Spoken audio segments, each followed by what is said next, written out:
Welcome to Mining for Diversity. My name is Catherine Janak, and I'm pleased to have been the chair of Women in Mining Canada for the last 3 years. With the rapid pace of social media and the need for personal connection, this has been a difficult year. It's been a time to reflect, but also to take action, and that's what we've done. Did you know that 2021 is the 100th anniversary of when Mary Edith Terrell started a philanthropic social group of women whose husbands were working in the mining industry. They created homes for their families in often remote locations and moved often. They succeeded because they worked together. They created a sense of belonging. Women in Mining Canada is thrilled to have helped to support the induction this year of Mary Edith Terrell into the Canadian Mining Hall of Fame. Her legacy has lived on in the Women in Mining Canada chapters across the country. This year, we've been able to share video calls, connect, check in, share ideas. Those connections also involved some photobombing with kids and dogs. As a not-for-profit organization, Women in Mining Canada was the fortunate recipient this year of De Beers Canada Ambassadors for Good grant. This enabled us to leap ahead into the digitized world of 2021. Please watch for the launch of the knowledge sharing platform on our new website. The grant also enabled us to bring in a consultant who we're working together with on a belonging study for the mining industry. The response has been impressive. Please watch for the final report and the recommendations, which should be available mid-year. Our generous sponsors have put Women in Mining Canada on a very solid foundation for the future. We thank you and we respect the confidence you have in us to make real change. We wouldn't be here without our volunteers, and we'd like to thank those for their contributions that they've made in the last year and several years. We'd also like to extend a thank you to our partners, those who are in Canada and around the world. Organizations that are like-minded to our mission to educate, elevate, empower. Thank you. Now I'd like to invite you to enjoy the program. It's inspiring. And please share with us in listening to the speakers and the award recipients as they share their passion for the Canadian mining industry. Thank you. Hello, my name is Alex Hood, and I'm on the board of directors for Women in Mining Canada. I have the pleasure of moderating this Mining for Diversity event today. This year's theme is on learning, growing, and belonging. It builds upon last year's theme, which is Stronger Together. And I think these themes are especially important right now.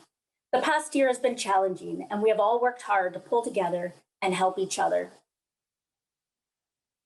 Diversity in the industry is critically important now more than ever to bring about real change and enhance our collective skills and ideas. Working remotely has changed how we interact and how we connect. It is my sincere hope that when emerging from the pandemic, that the principles of together remain within the industry. With that, it's my great pleasure to introduce our next speakers, Louise Pierce, the Managing Partner, Global Mining, and 2 of the 2021 Trailblazer winners. Leona Agluklak is the recipient of the Indigenous Trailblazer Award. Leona is a highly experienced politician and government administrator from the Kitikmeot region of Nunavut. Taryn Cutler is the recipient of the Indigenous Student Award, and she is in her 3rd year of university and also works full-time for Seabridge Gold.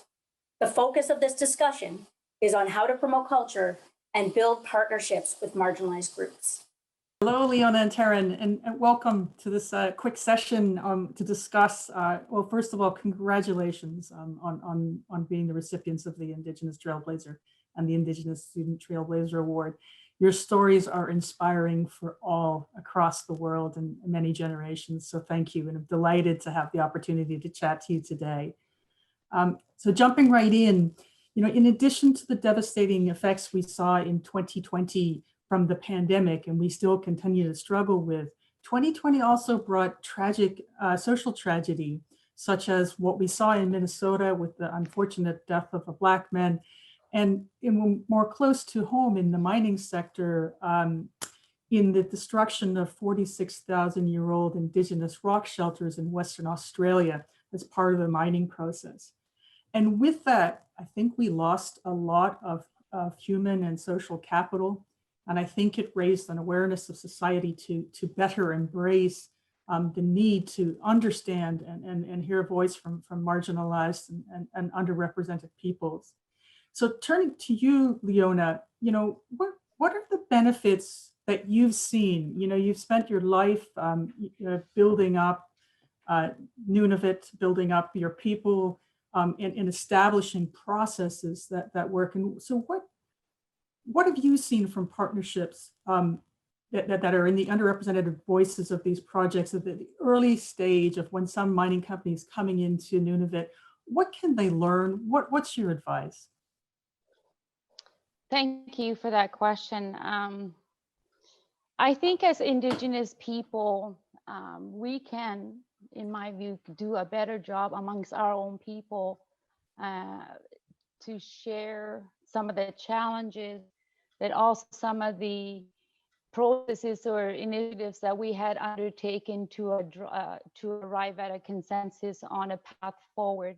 There are success stories of Indigenous communities working with the mining sector, and I think we can really, as Indigenous people, learn from each other better and support each other and on how we were able to overcome the obstacles. But at the same time, I believe we have so much to offer in many of the challenges faced by industry, and I'll share that in a bit. But at the same time, collectively as Indigenous people, our stories and how we overcame those challenges and a path forward, we can work together better and learn from each other, as well as sharing it with the mining industry. And one example I will share of an example I don't think we share enough within our own country is the model in Nunavut. Inuit spent over 30 years negotiating what we call the Nunavut Agreement. The Land Claims Agreement was created over 30 years, which created a whole new territory in Canada. That land agreement outlines the institutes of public government that will oversee any project development in Nunavut. It outlines land management regimes. It outlines ownership of Inuit of land, the permitting process, and so forth. That agreement is a land agreement, and it tells the resource sector how you will do business in Nunavut. It establishes the processes. It tells you who you deal with. It talks about who you negotiate with in establishing the Inuit Impact Benefits Agreement. That agreement is now at play in Nunavut in any resource development. And that is what we as Inuit people created.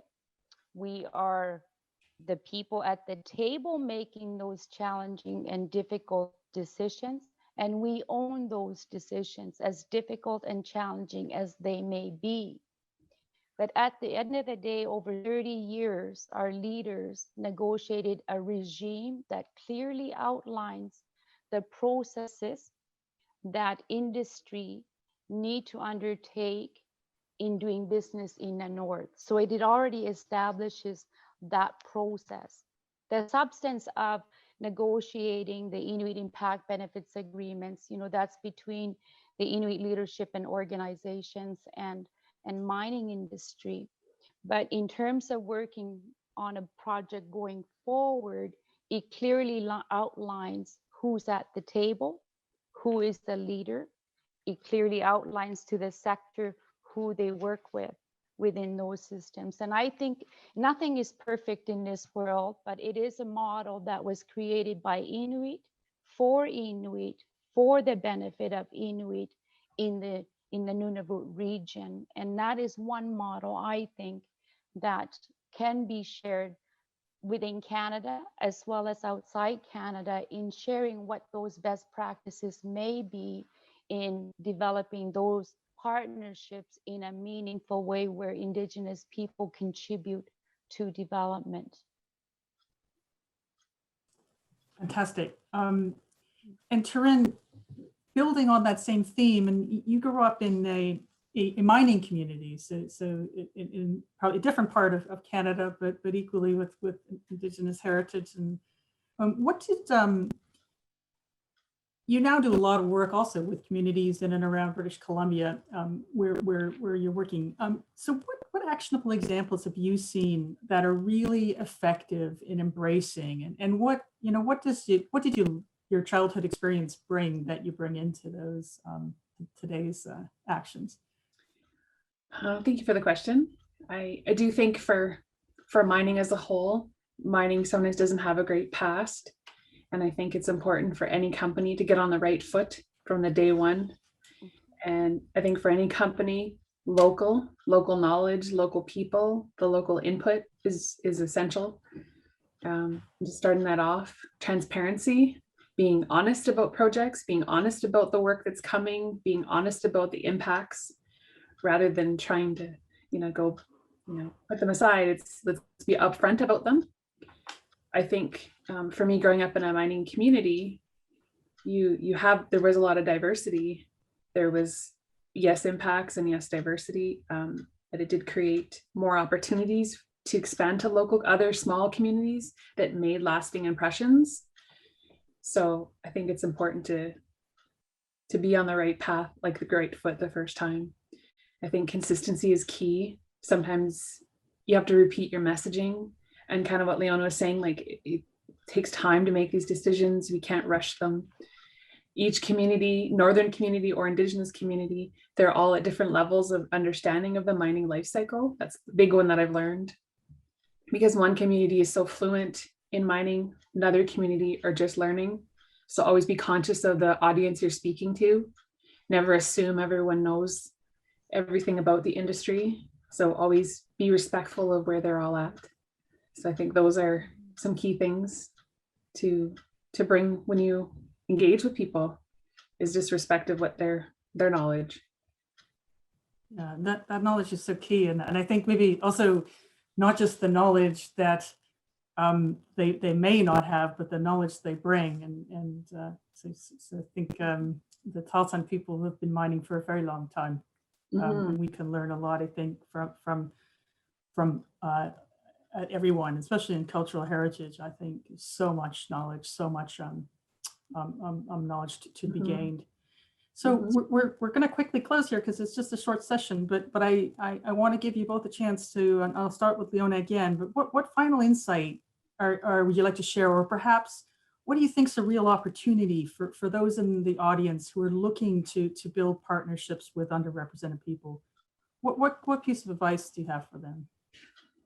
Leona. My advice is that we have a lot to contribute in many ways, bringing our knowledge, Indigenous knowledge, at the table on mitigation measures, as an example, on protecting and monitoring wildlife where the projects may be. And we have used in Nunavut as an example the advice of our traditional hunters in the area on being part of the solution in managing the wildlife, as an example, or monitoring, and being part of the solution. And we come from a very different and unique environment, and there's a wealth of knowledge of people in the Arctic that we can tap into that you cannot learn in an institution or a university. And so building that partnership at the community level and learning can really save you time and mistakes, unnecessary mistakes. So we want to be a partner. We want to be part of the solution. And so reach out and learn and ask questions if you don't know. And I think that kind of relationship is a win-win in my view, and really engage with the community and hear from their side. This is their home we're going into. So how can we bridge the two and work together in addressing what might be a concern to them? So there are models out there, and we have a wealth of knowledge coming from a very unique environment to offer the mining industry and researchers or scientists. So bring us to the table and let's work together. That would be my message. Great. And Taryn? I think very well spoken, Leona. I just think to add that when you hire local people, and especially women are used to building communities and multitasking and various project management skills. So when you tap into that, I think you have a lot of steps towards success for companies. So I think never undervalue all of our workforce, and just be, I think consistency is the best example I have of the work that I've been doing with Seabridge. Is we have the same people, we continue the same messaging, and it takes a while for people to open up to industries. Sometimes it's challenging, but within those challenges, it does open up opportunities for building further relationships. And with Indigenous people, you build a relationship, a friendship, it can last a lifetime. So I think those are key things to remember. So getting it right the first time is worth it. Awesome. And I think, I mean, it goes without saying, I've learned so much from both of you over the past few days. Our collective success as a society includes embracing the interconnection of all societies, and that includes underrepresented groups who may have had their identity hidden or had to hide it. And we've really got to lift up those voices and work together for the future of all peoples. Thank you very much, and really appreciate your time. For our next discussion, I am excited to introduce Jody Kuzenko, CEO of Torex Gold Resources. Ms. Kuzenko is a senior mining executive with over 20 years of operational and business experience. She is joined by our Rick Hudson Mentorship Award winner, Dr. Jean Paquette. Dr. Paquette's research interests have spanned environmental geochemistry, economic geology, and biomineralogy. She currently teaches undergraduate and graduate students in geology, environmental science, and mining engineer programs. I'm pleased to welcome them to this session. And the focus of this discussion today is, I think, very close to both of their hearts. It's diversity through the value chain of an organization and how we really promote culture.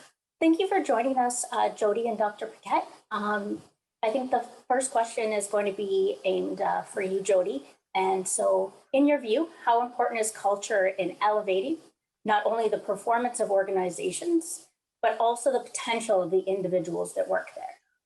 Yeah, Alexandra, I think culture is critically important, not just for industry abroad, but for the mining industry specifically. And I'll tell you why I think that, for two reasons. One, because mining is such an integrated industry. And second, because it takes a lot of people to do it. And so when it takes a lot of people to do it, you have to get them working together. That has to be done against the backdrop of a very strong culture. And we've been systematic about establishing culture at Torex through something called systems leadership theory.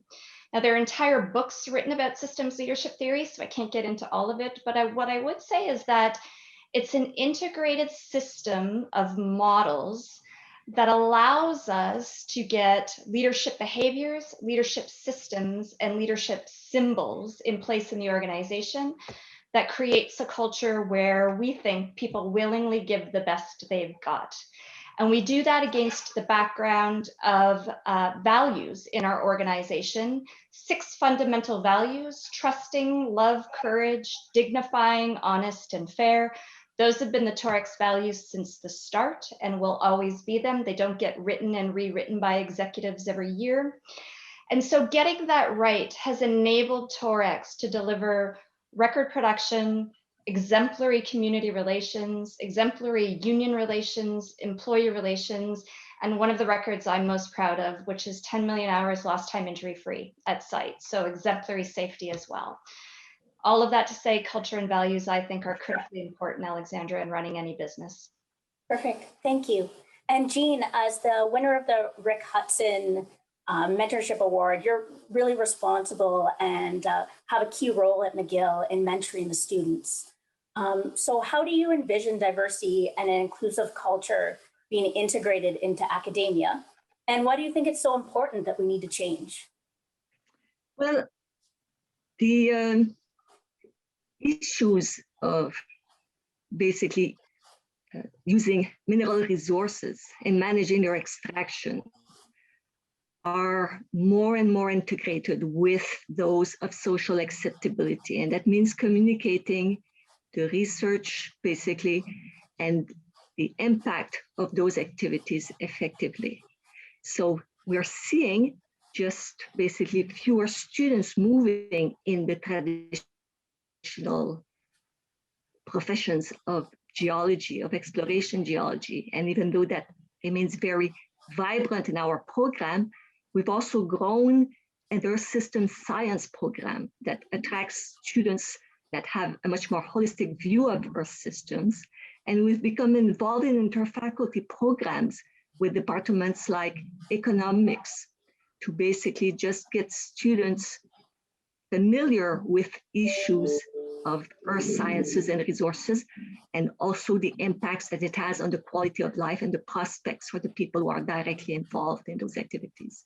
So my mineralogy courses and the undergraduate opportunities, the research opportunities to offer to our students are basically already becoming a lot more diverse. And it's my goal as director of undergraduate studies and as advisors to actually guide the students on very individual programs. They literally customize their programs to take advantage of those opportunities. And so we have a small number of students, and we really make them aware of the opportunities to follow their interests throughout the program while meeting the professional accreditation requirements. Thank you very much. And so Jody, then I'm sure a lot of students come from, the university and start with you and getting into the mining industry. So how do you think that the mining industry should best go about achieving greater diversity? And what would you advise for women in the industry when they're starting to enter it? What would you let them know? Yeah, Alexandra, I think the mining industry has a long way to go in achieving diversity. It's a little bit behind companies in Canada, although they're not very far along either in achieving diversity at the most senior levels of the organization. And I would start by saying, I think it's important what doesn't get done to achieve diversity. And I know that there is room for reasonable people to disagree about this, but I don't support quotas or gender-based targets at board levels and the highest levels of organization. From my perspective, I think that is working the wrong end of the pipeline and is looking for a bit of a quick solution that could potentially have the unintended consequence of women ascending to positions of power before they may be ready. And so my view of the world is that the ironic thing about decades of sexism in the mining industry is that it really has elevated the quality of female leadership. The bar has been set very high. To get here, you had to be good. I don't think the solution rests in lowering that bar to make it easier for women to get over. I think the solution rests in keeping the bar very high and making it harder, much harder for less capable men to get over that bar. And then that will create an environment where women and men have equal opportunity at jobs. And when you create that environment, I think you will see some diversity emerge in the space. And the one piece of advice I have for women, I see them self-selecting out of these big jobs. They don't apply because they think it's bigger than them. And the advice I give consistently to young women is think about your next career move in thirds. A third of it should be something you're comfortable with. A third of it should be something you have to study or learn to get good at. And a third of it should be white knuckle terror. You should be terrified about applying for that next big job. And if you're feeling that when you apply for it, you know you're probably in the right zone of development. And so those couple of things I think will get us to a more diverse industry and a healthier industry with different perspectives at the table. Perfect. Thanks, Jody. I wish I had that advice when I started in the industry. And so, Jean, what steps are you and your department taking to build this culture, to get people ready for this step into the world and moving on in their careers? So part of it is really driven by our students themselves. They are seeking out and interviewing people, faculty members, researchers, people in industry, and asking them to talk about their experience. And out of that become really examples of situations that really help our students realize that those struggles that Jody alludes to are part of the process, and that if other people have faced them, there are actually people out there with whom to share those experiences and seek advice from. Unfortunately, Monica Moretto, the VP of Sustainability, Diversity, and Inclusion for Pan American Silver and our Trailblazer Award winner, was not able to join the discussion today. As such, we will now play a recording of her experiences with inclusion and diversity in the industry. Apologize for not being here today with you guys, but I wanted to be because it's important to me. A few things about what we have done in the last few years with Pan American. We started 4 years ago, this journey of inclusion and diversity, and we call it backwards. For us, inclusion is absolutely important. And in order to have inclusion, if you don't have it, diversity is hard to attain. So one of the things that we started doing is a promotion of women to leadership roles, women that were already on the workforce that some people might perceive as low-hanging fruit, but it was really good for us. We also incorporated more women into our board. Actually, one is stepping into the chair role in May, Jill Winkler. And I think that we also have covered a lot of analysis, focus groups, and feedback from women at the sites. As you already can imagine, we also did a huge amount of work on the sites to make it easy for women to be comfortable in camps, in camp conditions, and also the mine. So those are the things that you can imagine we did first. Now the big job starts, and that is the Build and Respect Together program. So it's how we change the culture and improve it to that space where respect is the most important thing, because there are already respect issues in the workforce as it is among men, and discrimination and non-inclusion. So that actually training or discussions will start this year. Unfortunately, the pandemic kind of slowed down the process, but it will take 2 years, and we will train and discuss and talk to everybody on the workforce for the last 2 years, including contractors. So those for us are key components, because we've seen that as it stands, the workforce right now, there's still a little bit of non-inclusion in a lot of things. And you know, what is called microaggressions. People, you know, not being comfortable with each other, making fun of each other, segregating people, depends on the space. And we see those things that unfortunately they're more evident in Latin America. So we decided to regroup and start with this organizational culture change, which for us is going to be key as well. And I think it's going to contribute with the entire strategy of bringing inclusion and diversity to the workforce. As well, too, as you can imagine, we're going to focus as well in retention, and we're doing so. Even with COVID, we had a 91% retention of the workforce.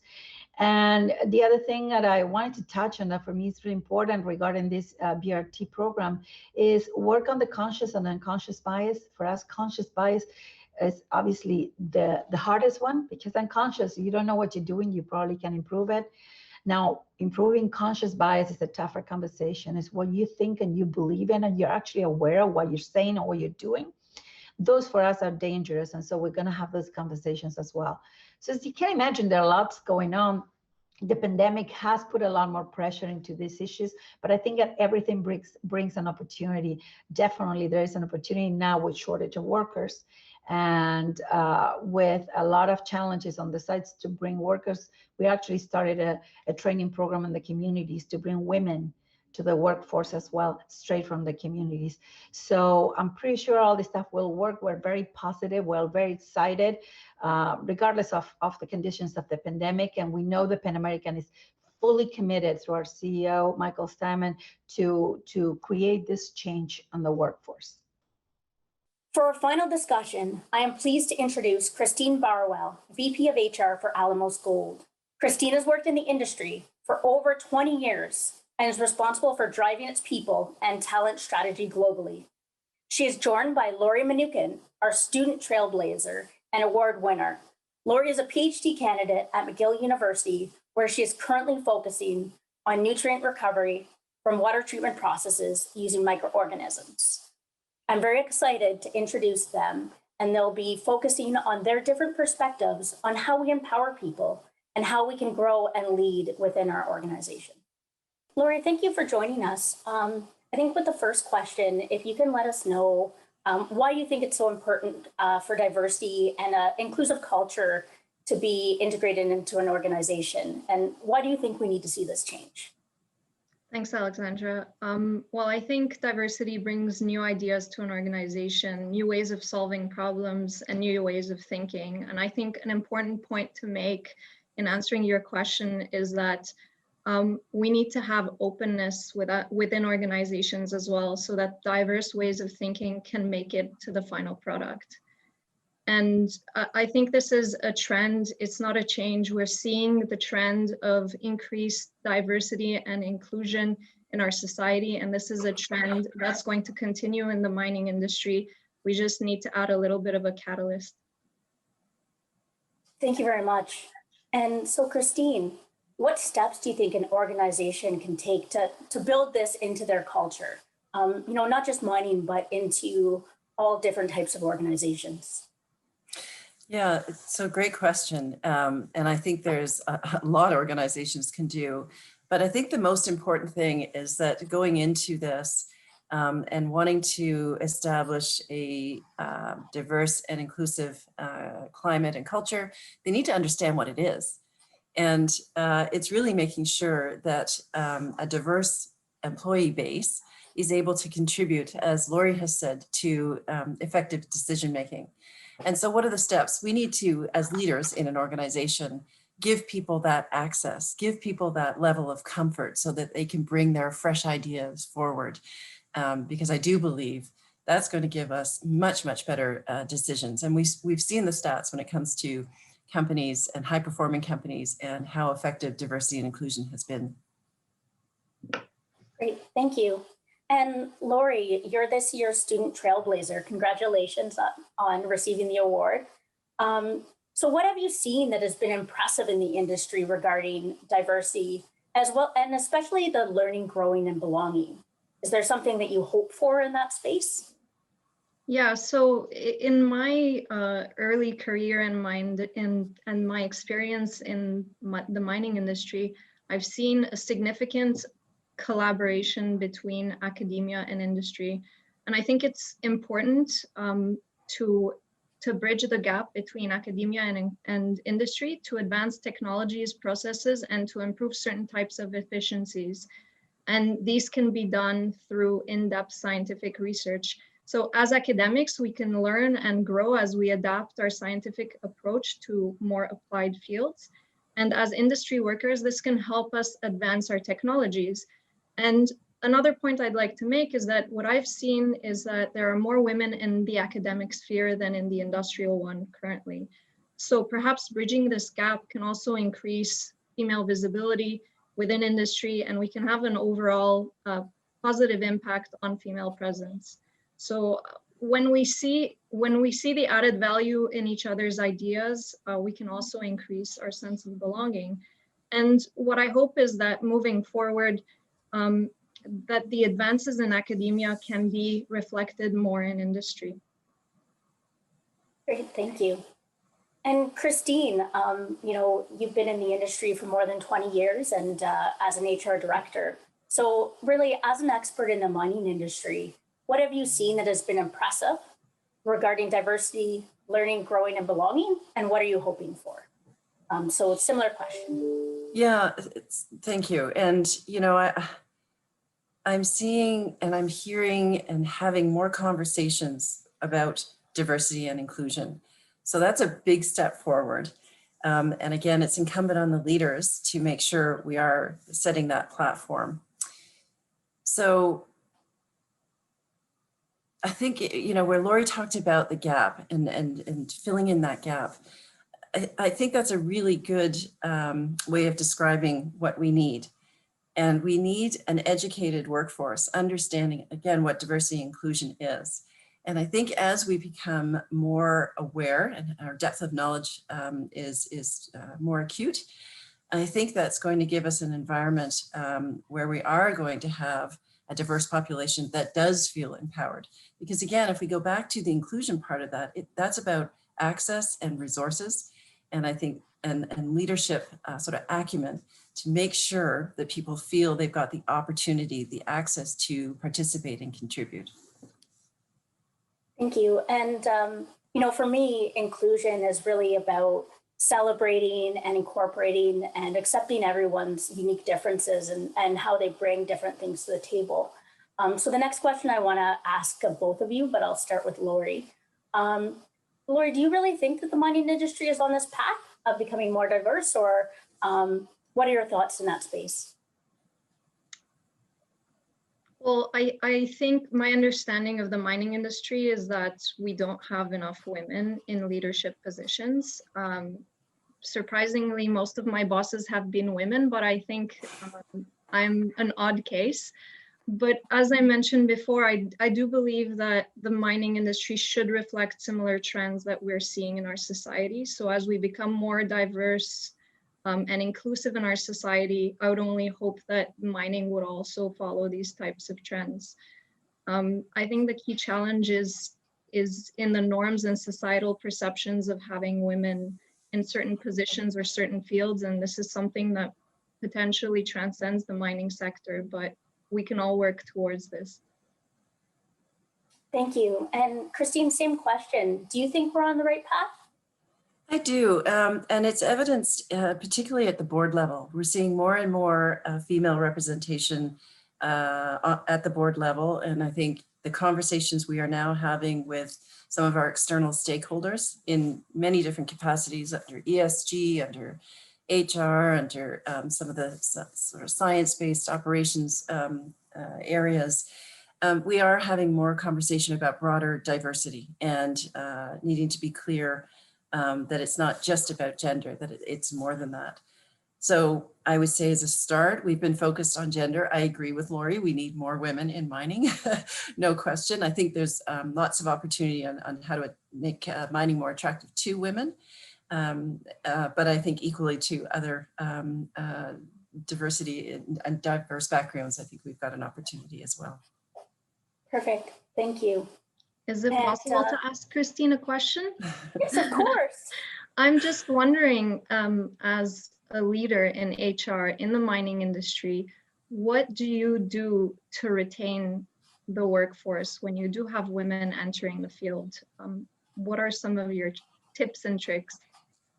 Yeah, so I think there's a lot we can do. We've had some successes in retaining women in mining.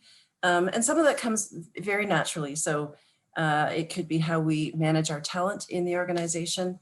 But where we are in our journey is fairly early. So by the end of this year, we want a very succinct, clearly stated strategy when it comes to diversity and inclusion. And so doing that, we have to look at who we are as an organization. So how diverse is our population? How diverse are the communities in which we operate? How diverse is mining more broadly? And then where are our opportunities? And I suspect, but talk to me in 12 months, I suspect it's going to be focused on recruiting. I think reaching out to some of these universities and other institutions to attract women to the industry, how we manage them from a talent perspective, and making sure that we don't have in some of these sort of unconscious biases that are holding women back. Great, thank you. And I think with the final question, this is something that I'm very curious to know.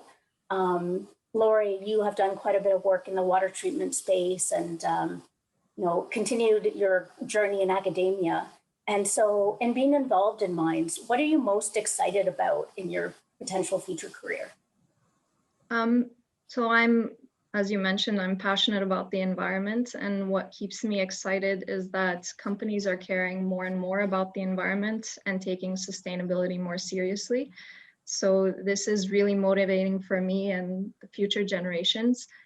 And from an academic perspective, in my experience, I've seen a lot of smart, young, motivated students who are about to enter the workforce. So that's something that we all have to be excited about. Great. And so similarly, Christine, I mean, you've been in the industry for a very long time, and I can tell that you're, actively engaged and excited about it, which is amazing. So can you talk about what excites you the most about your career? Absolutely, and particularly in mining, nothing stands still. So there is an evolution, and I think more recently, some of the exciting stuff is going to be as a result of technology and the advancements that are being made there. I think we're just on the cusp of it right now.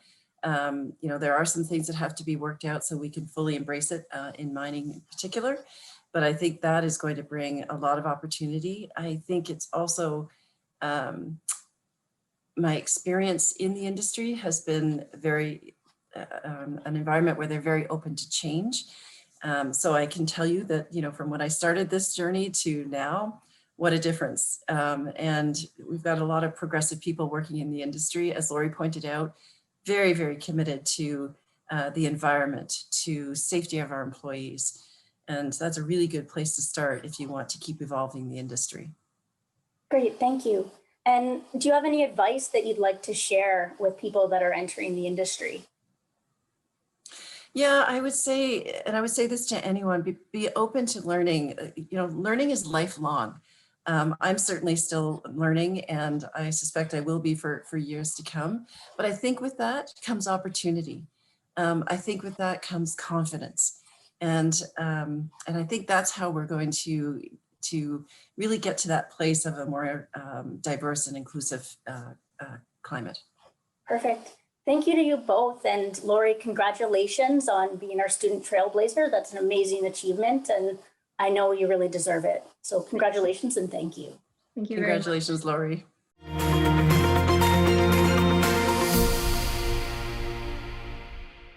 Hi, everyone.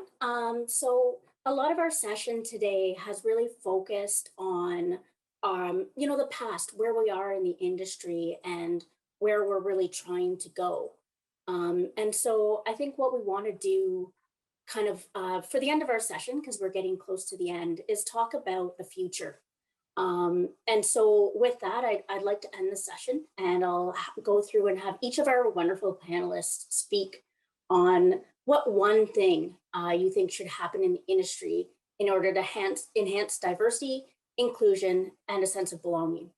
It's you know, something that I think is important, as has been mentioned in the chat, for you know, diversity in all areas. So with that, I'll ask Leona what your thoughts are. Thank you very much for that question. And I'm just listening to the panelists' answers and how exciting of all the information that have been shared. I've been thinking about this, and I'm going to approach it a little bit differently on the diversity, inclusion, and sense of belonging.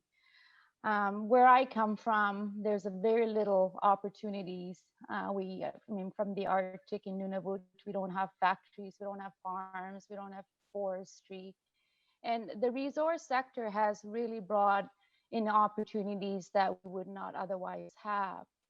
And in our communities where there's more participation in the employment sector and training and whatnot, I think as Indigenous people, as an Indigenous person, as a woman, within our own communities, we really need to do a better job of explaining and talking and sharing amongst our own people, at the same time other Canadians, on some of the obstacles that we overcame to generate opportunities for our people for the long term.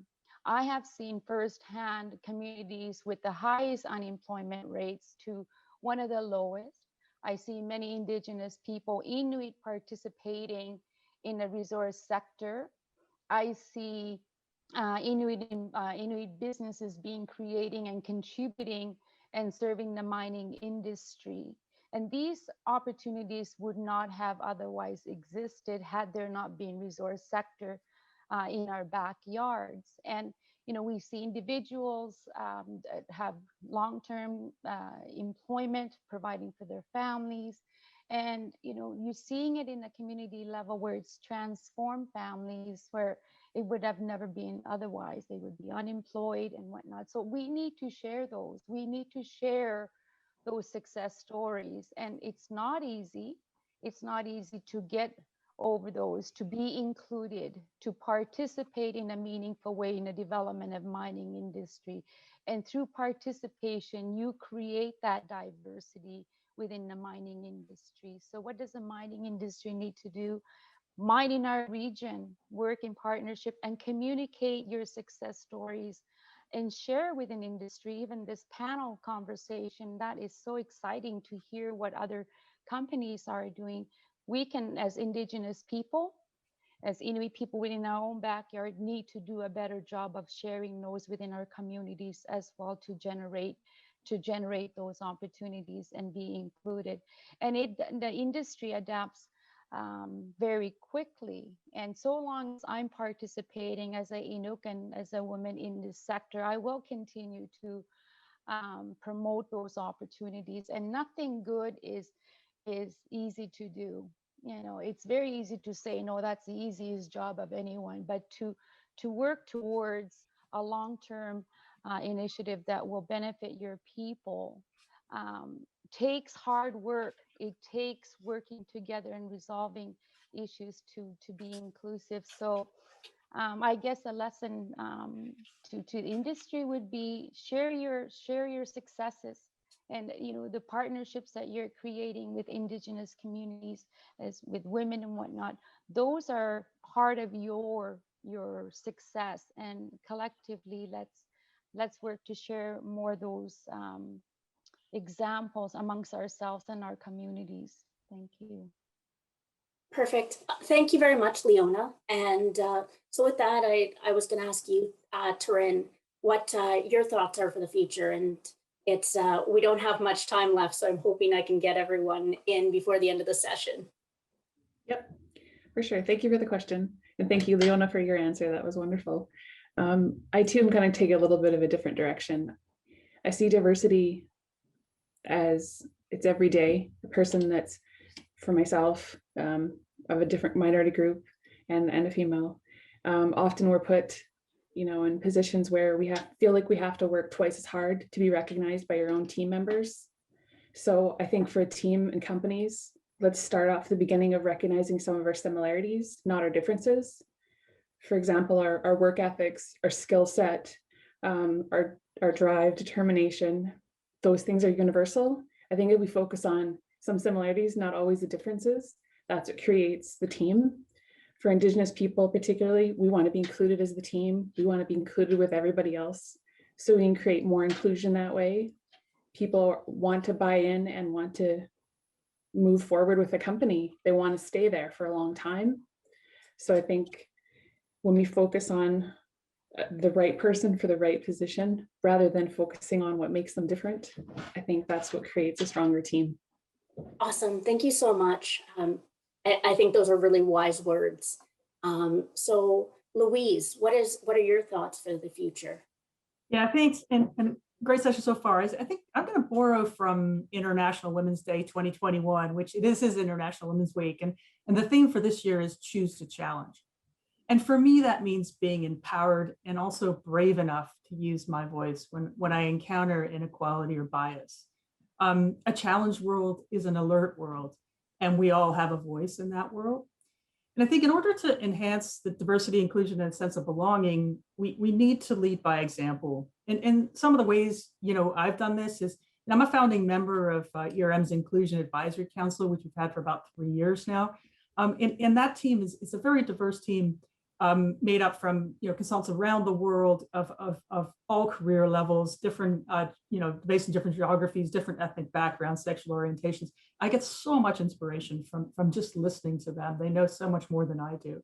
I think secondly, I ask that 50% of new hire candidates put before me are women, and that they also represent the diversity of the regions that we're looking to hire in. I think that's critical. I think as Leona and Taryn said, it's very important to take time out like we are today to celebrate the achievements of great people. And I just want to say, while I think, the industry as a whole, we've made such, and a lot of people taking great actions to achieve gender equality, the SDGs, the Sustainable Development Goals, establish partnerships. I think the global pandemic has without a doubt had a huge effect on women and underrepresented peoples. I think, women have been more likely to be affected by actions that some companies have had to take. They're less likely to have benefited from government support. They have borne a disproportionate amount of the burden from childcare and education that's been thrust upon us. And the instance of domestic violence has jumped. And so these people are our colleagues, our family, our friends those who we talk to or work alongside every day. And I think as an industry, we need to double down on our challenges so that we move forward and we don't have this hiccup of 2020, early 2021 stop us from achieving what we can do. Great, thank you very much, Louise.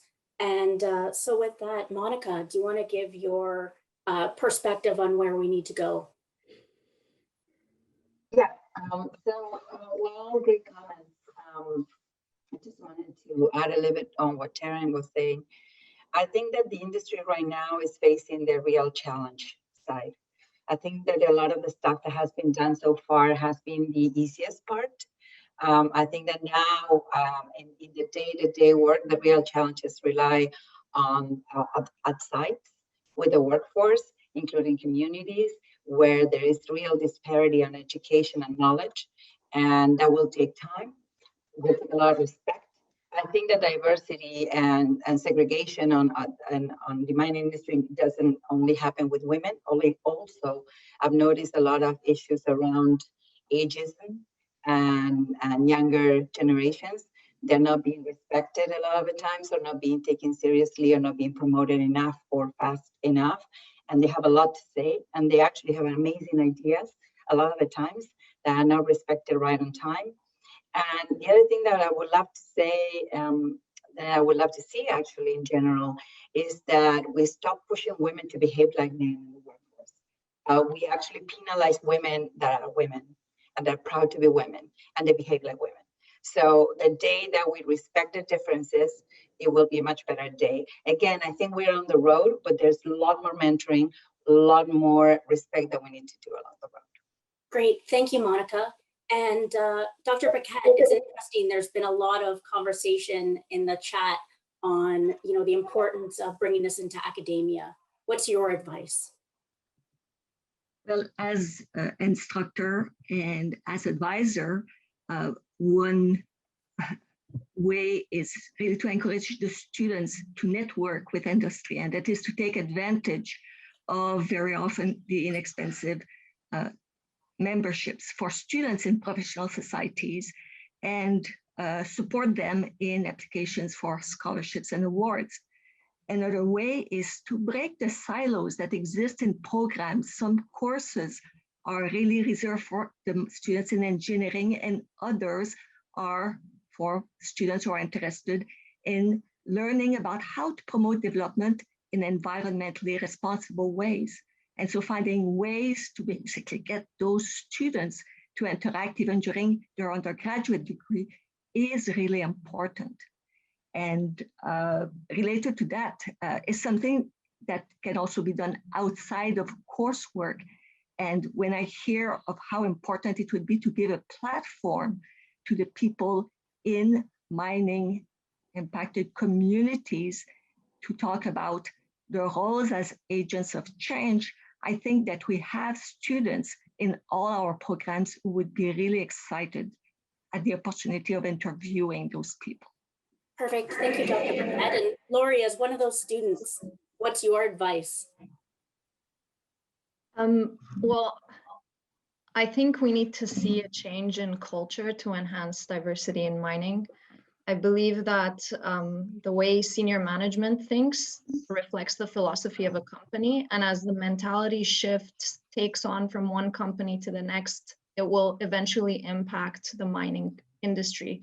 So I think that senior management needs to really deeply believe in the concrete benefits of diversity. And we know it, but I'll repeat it. These include better overall employee performance, increased profits, and more innovation in companies. These are proven facts.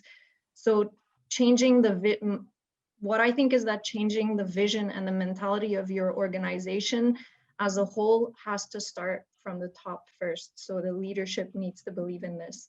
It has to be more than just changing an image. It has to be complete change of mentality, which will then reflect the organization and then the industry as a whole. Thanks. Great. Thanks very much, Lori. I really appreciate your perspective. And Christine, you're lucky to be the last panelist to speak on your advice for the future. Thanks very much. And that was all great advice. I would actually suggest that there are two key things that need to happen to enhance diversity, inclusion, and belonging in the mining industry. And firstly, we need leaders to understand exactly what diversity, inclusion, belonging mean. And in doing so, leaders will quickly realize the importance of their roles and behaviors in creating an inclusive climate and how the majority of their time will be spent on inclusion as opposed to diversity. Secondly, we need leaders to understand what behaviors they need to demonstrate every single day to build an inclusive climate. Inclusive leaders need to encourage all employees to actively engage and not just the few. They need to ensure they actively listen to all employees, so not to overlook diverse views and thoughts. They need to be self-aware of their own biases, perceptions, and behaviors, such that they encourage all employees to bring their unique selves to work and contribute meaningfully. Great, thanks, Christine, and thank you to everyone on the panel. It was really incredible hearing everyone's perspective and words today, and I really wish that we had more time. But unfortunately, I'm going to have to hand it over to Siri Jenik, who's also on the board, to close out and let you know where you can find our winner videos. Thank you, everyone. Gee, where do you even start? I really want to continue this conversation. And in the chat box, everybody's chatting as well. Thank you so much. Thank you and congratulations to every single one of our recipients, to Monica, to Leona, to Jeanne, to Taryn, and to Lori. You are truly amazing. To our guest speakers, to Louise, to Jody, and to Christine.